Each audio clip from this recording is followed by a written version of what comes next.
Bartosz, take one. Hi, I'm Bartosz Woroch, and I play the violin. It was a lovely, capital of Switzerland, lovely city, Bern, which is also the smallest place on earth imaginable. It's very tiny.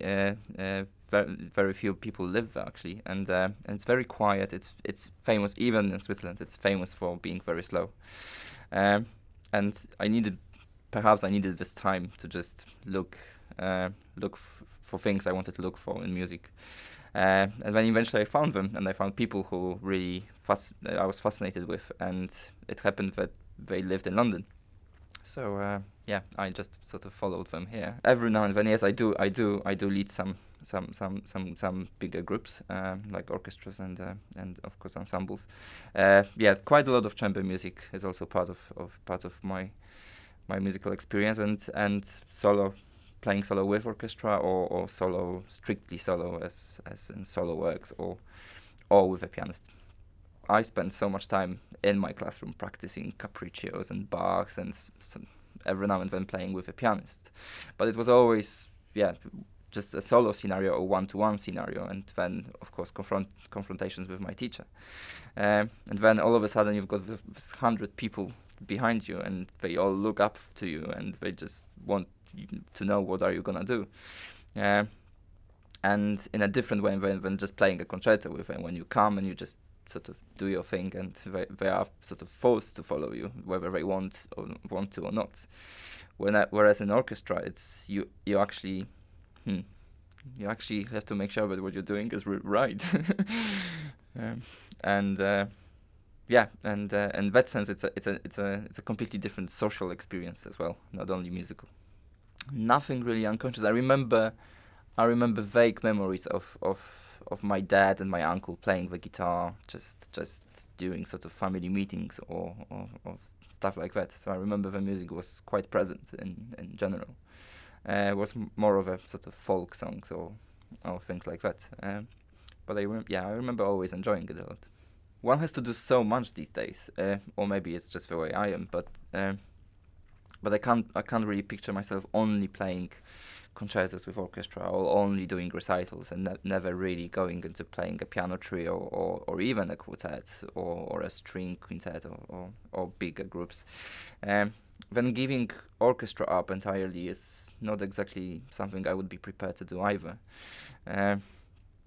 So I'm actually completely enjoying the diversity of what a violinist can do, and the teaching comes into it. It's also a different way of communicating with people, of course, and it brings different questions about music forward. It's a bit vain to believe that I can inspire people in that sense as well, but I like to think that. I suppose the worst what could happen is that one would never be able to play again for people. Yeah, it's kind of you you know that in a way you can always play for yourself. You can always open the case and just take the instrument out, provided that you have one, and just play Bach for yourself, for your own pleasure. But it's still, in the end of the day, sort of purpose of our lives to go out there, and no matter how scary it is, to perform and play for people. And if that opportunity is taken away from us, well, that's like no oxygen, really. So that's probably a scary perspective, but one can only hope it will never again happen. Well, I suppose, okay, well, this is very personal, and I hardly ever do it, but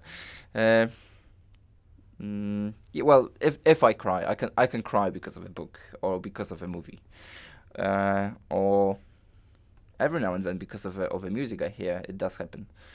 When it's, I don't know, Mahler 6 or Mahler 9 or something as traumatic as those pieces, then I have lots of little passions, like I don't know, driving a motorbike, or scuba diving, or walking in the mountains, and the last one would be probably the most fascinating of all. Yeah, I love the speed, but obviously it's very dangerous. So one has to be quite careful with it. And when it comes to mountains, which is probably my biggest passion, I always try to do some trekking wherever I went. One of the funniest story, I think, which is maybe completely unprofessional, is exactly during the competition in New Zealand. When I knew that whatever the results, I have 10 days after the competition to stay and do my trekking. And we were flown from the South Island to the North Island for the third round and then the final. And when we were flying over Tongariro Park, you could see all the famous three peaks and three volcanoes, and also Mount Egmont in the distance, which is, by the way, where Lord of the Rings has just been shotted, and so it was marvelous to see it. I remember saying, like, that's where I'm going in 5 days' time, no matter what happens to my Sibelius or whatever. And I remember that made it to the New Zealand radio because it was part of the interview. But yeah, that's always been my great passion, and just getting away from the world and just enjoying the silence, nature, and peace, and being with just with me, just on my own. Well, I suppose the moment when I feel, oh, I've done it now, will never come, because then what else would I do?